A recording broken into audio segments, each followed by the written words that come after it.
మీలాంటి కోటి మంది దేవతలు స్థాపించుకున్నా కూడా లాభం లేదు.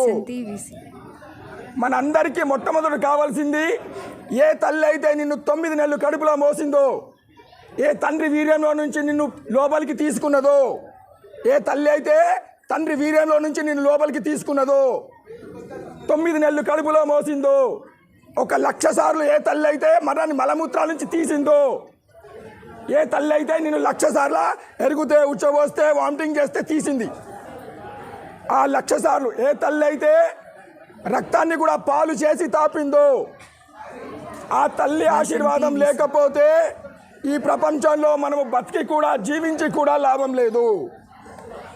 నువ్వు బతుకున్నావంటే, ఈ శరీరంలో ప్రాణముతో ఉన్నావంటే, ప్రాణము పోసింది ఎవరు అంటే కన్న తల్లి.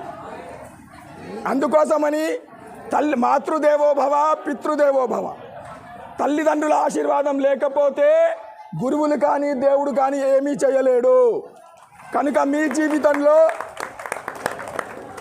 మీ అందరి జీవితంలో ఒక్కరోజు కూడా మీరు ఉండకూడదు, ఈరోజు నేను నా తల్లిదండ్రిని స్మరించుకోలేదు, తల్లిదండ్రిని యాద్ చేసుకోకుండా మీ జీవితంలో ఒక్కరోజు కూడా గడపద్దు. మీకు అధికారం లేదు, హక్కు లేదు. బతికే అధికారం ఎవరిచ్చారు అంటే అమ్మా నాన్న. మీరు బతుకుతున్నారంటే అమ్మా నాన్నను స్మరించుకుంటేనే మీరు బతికే అధికారం ఉన్నది.